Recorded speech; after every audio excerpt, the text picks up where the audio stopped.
G'day, folks, and welcome to the first weekly wrap-up. So this is Adam Renouf and Steve Mains. G'day, Steve-o. How are you going? Welcome, Ads. Very well, thank you. How about you? Excellent. No, good. Oh, actually, I got a bit of man flu, but it's a serious case. But I'm ploughing through, and I'm back at work, right? You're a tough man. You'll fight it out.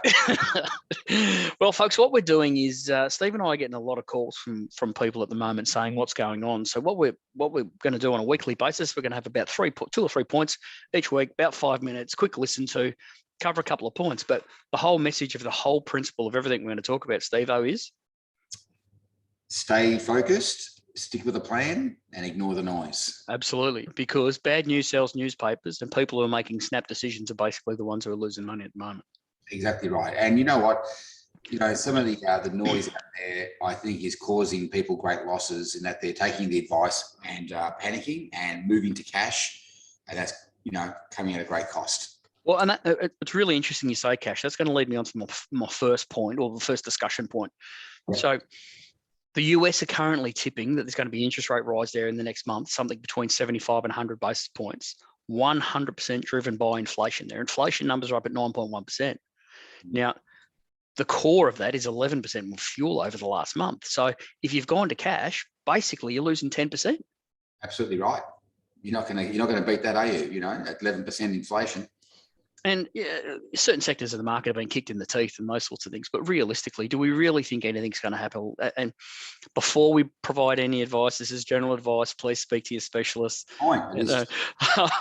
If they'd like any other information, please contact myself or Steve. But make sure you do your own research before you act on this stuff. But back on that point, do we really think anything's going to happen to Apple, Microsoft, Google, these type entities? No. Look, it's just a phase of the market we're going through. We'll pull through it. It might, whether it's in 6 months, 12 months, 2 years, who knows? But it's the phase we're going through, and it's just a natural part of the market cycle. Absolutely. And that leads me on to our second point. So unemployment rate today, down to 3.5%. We won't talk about an election faux pas there, but that's another story. So unemployment's down to 3.5%, lowest since 1974. It's extraordinary, isn't it, really?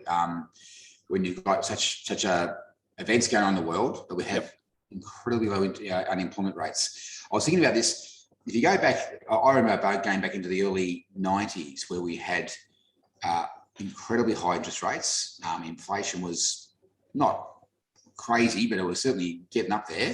Yep. But one thing we did have back then was high unemployment. Yep. I was thinking about it earlier that, people can tighten their belts and kind of, deal with rising prices or tightening budgets. Yep. But if you haven't got a job, you can't do anything. Absolutely right. We've got going for us in this cycle. Employment is really, really strong. If you want a job, there's jobs out there. Absolutely. And just a couple of points on that. Well, like most people, well, most of my clients, I spent the last month up in the Territory, come back.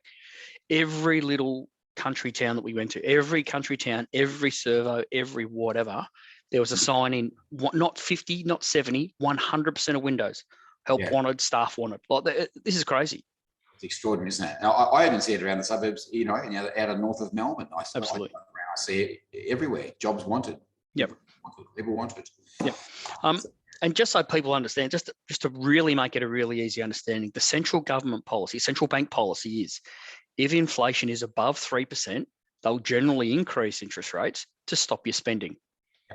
Exactly right. That's the I suppose the phase we're in right now is that the government's making it tough for people and hopefully pulling people back from spending by raising their monthly repayments on their car loans, home loans, etc. Absolutely. So last point, because this is going to be a quick one today, but inflation. Indicatively at the moment, we're a 15th above 5%, but Turkey's at 54, Sri Lanka's at 55, Brazil's at 12, Russia's at 10, Argentina's at 60 to 70, Greece at 12.5, and Italy at 7.5. This is everywhere across the globe. This has been hit by commodity prices. Crazy numbers, isn't it? It's insane. But what it also shows, this is a broad brush approach. It's the developing nations are the one that's been hit by more because they're the ones that are trying to produce everything. So they're the ones that get hit more, and probably that war in Ukraine's affecting that as well. Oh, look, absolutely. Look at Sri Lanka. The president of Sri Lanka had to flee the country due to the rising cost of inflation, the cost of energy prices, the cost of food. Absolutely. I was listening to a podcast of the day about, they were saying that, in Sri Lanka, to get a litre or a tank of petrol, it could take up to a day because you had to wait in such a massive queue. So unbelievable, isn't it? you can see why, they're not happy. Panic and fear, absolutely right. I mean, like you say, it's part of the cycle. But I suppose when you put it in context, really, we're not doing too bad here in Australia. What are we sitting around? 5%? Yep. So, it's not good, but if you put it in context to the rest of the world, we're actually not doing too bad. Correct. Well, and this is where it comes down to stick fat budget. Speak to your specialist, whether that's us, whether it's somebody else, whether it's an accountant, whatever. It's if you can make some strategic planning, it is a pretty good, stable base to be able to implement some things on. Yeah, absolutely. And as I said earlier, you just got to, just try to, push out the noise that you hear on the TV and the radio and social media, and just stick with the plan. We will get through this. Markets will recover.